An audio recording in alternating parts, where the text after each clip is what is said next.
When listening to Sarah, I was reminded of, turns out Graham Coftree said, that every goddamn tree in Canada has already been painted. So what's a contemporary artist to do? It also made me think in listening to Sarah, because I'm just going to talk out loud, and I want to thank you, Victoria, for allowing me this opportunity to actually be able to talk out loud this morning, because I'm at the very beginning of a project. Greg mentioned I'm working with a Brazilian curator and a curator from the United States trying to think about landscape in a Pan-American context, sort of looking at the entire hemisphere from Tierra del Fuego to the Arctic, 1830 to 1930. So I thought I would take this opportunity today to do a kind of experiment. It's either going to be fantastic or a terrible disaster. And if it's not going to be like that, well, I could stand up and speak in public, really.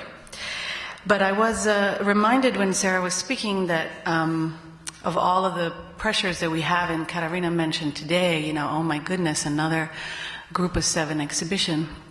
It reminds me that there is another one, which is that sometimes we think of ourselves as provincial, or sometimes the work that is made in this country is thought of as provincial, and that is never something that is labeled against someone like Cezanne, who also paints one place. So it makes me think about a lot of sort of thinking that's been done between the relationship between modernism and provincialism, and how we resolve that. And I think about that a lot when I think about this project. Oh, I don't have the thingy.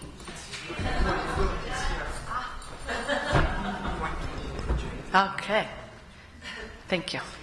See? Either disaster or fantastic. I think to think about the project that I'm working on in this context also makes sense, because in many ways it's the same kind of endeavor that we often face at the Art Gallery of Ontario as well, which is how to present the art of Canada abroad. And I'm going to borrow very briefly from Raymond Carver, just as a kind of overall question. We ask ourselves, you know, what do we talk about when we talk about art in Canada, when we are not in Canada? I'm going to give you just a very brief look at what we're trying to do. We're not trying to do country by country. We're not trying to do chronological. We're just looking at everything. We too have this Dropbox, famous mythical Dropbox, in which people just keep adding pictures, and we're trying to figure out what to do with them. But I came across this picture, and I'm hoping I'm pressed enough. I come across this work in the middle of thinking about the Americas, and it made me think about another very important challenge that we face, and that is that sometimes Canada is simply completely absent. So you look at this Pan-American map by Marcel Duchamp, who is a European artist who moves to New York in the United States and has great impact in many ways. So this is going to be a lot about back and forth perspectives. But this is Marcel Duchamp, who travels to Buenos Aires in 1918. Florine Stettenheimer is someone that he was teaching French to, who he became close friends with. She's also an artist herself. And there's actually lots of very interesting connections. So this is a drawing that he makes for her once he arrives in Buenos Aires. As you can see, the Caribbean, so not just Canada, is missing from his world. He becomes very close friends with Catherine Dreyer, and this is her portrait, her abstract portrait of Duchamp. And in thinking of Duchamp and Dreyer and Société Anonyme and Harris, I thought that what we could do today is actually go on a reconnaissance mission. And it's a very simple conceit. I stole it from people because as a curator, it's the best thing to do, which is to come up with a structure basically to think out loud and free associate. So we are going to look at the year 1917, or you're going to be forced to look at it with me. So 1917 is interesting because it's a real kind of before and after year, and makes sense in this context. 1917 is when Tom Thomson dies. It's when he completes his two paintings, one finished, one unfinished. And but many, many other things are happening around the world, as you can see. Obviously, the Russian Revolution. The United States declares war on Germany, as does Brazil. It's the only country in South America that declares war against Germany. Canadians are at Vimy Ridge. It's 50 years since Dominion of Canada. The Panama Canal is new and well in use. And to think about what other artists are doing, Jackson is already in Europe. He painted Terre Sauvage 4 years before. David Milne is keen in joining the army. Emily Carr is happily raising animals in Victoria. And J.H. MacDonald actually is interesting to look at in 1917 because it's post-Tangle Garden and before he starts to do, before they all actually go to Algoma in 1918. So it's, I'm arguing it's working out. So this is the backdrop. This is Thomson, 1917. So what I've decided to do, so what we're going to do is travel by looking at contemporary artists, or artists of his generation, artists born in the 80s, or slightly before, slightly after, whose practice is primarily landscape, and ultimately who become national icons for Pan-American countries. So that's how I picked them. And we're just going to more or less look at them. I'm reminding everybody this is what Lauren Harris was looking at the time. The decorative landscape in the National Gallery, another one that really looks at sort of luminosity and really thinking about what he saw in Buffalo. He's working closely with McDonald. And I thought, again, an interesting idea to keep in mind that oftentimes when people think of Canada, people think of snow. So when you go outside of Canada, you cannot but face this reality. This is what Charles Birchfield was painting in 1917, and he's an interesting artist because of his proximity to Canada, but also because eventually he gets a big retrospective at the MoMA in 1930 and really is considered a very important modernist artist. And I think that oftentimes where you get validation is also a very strong part of how art history is written. And this, of course, is Georgia O'Keefe. Works that ultimately bring her to prominence because Stieglitz shows her in 1917, which is an interesting thing, for the first time.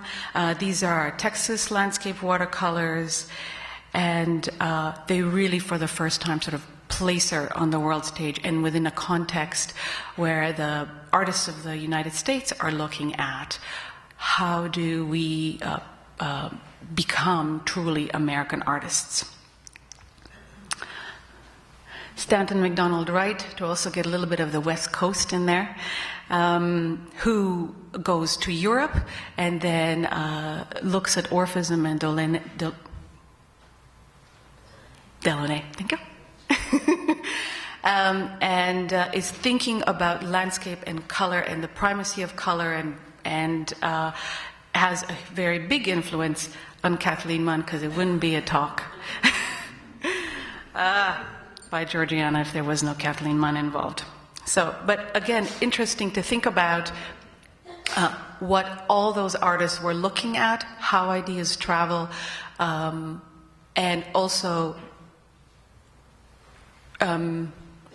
irrelevant how ideas travel, but rather how they themselves find their own subjectivity and what they find relevant in terms of what they want to portray. So this is Kathleen Munn after she travels to Manitoba and spends some time on a farm, and the kind of pastoral, quote-unquote, pictures transform into this explosion of color because she goes to New York and is looking at synchronists and artists in the league where Georgia O'Keefe was, and is thinking about making landscapes in a different way.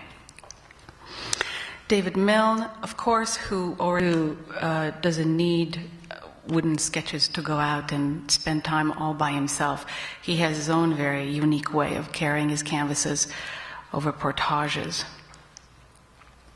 And I'm cheating a little bit with Diego Rivera, so we're moving from north to south.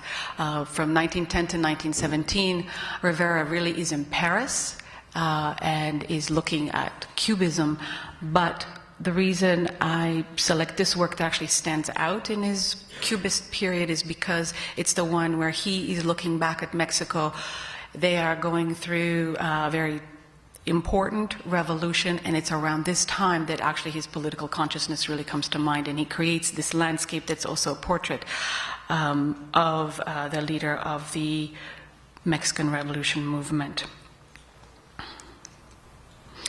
And then we get to Brazil and Anita Malfatti, whose story is actually very close to someone like Munn, with the exception that she actually does become a national hero, and she's credited almost right away with bringing modernism and advanced art to Brazil, and to Sao Paolo in particular, which was very much a city like Toronto around 1917, very conservative, very dominated by the academy. And she comes back from New York in 1917, has an exhibition where 53 of her works, including this one, are exhibited, and the kind of reaction that critics have to her work is very similar to the one that the group has when it first shows. But interestingly, she goes outside to Europe and to the United States to really absorb the lessons of modernism, and comes back to Brazil and paints Brazilian images.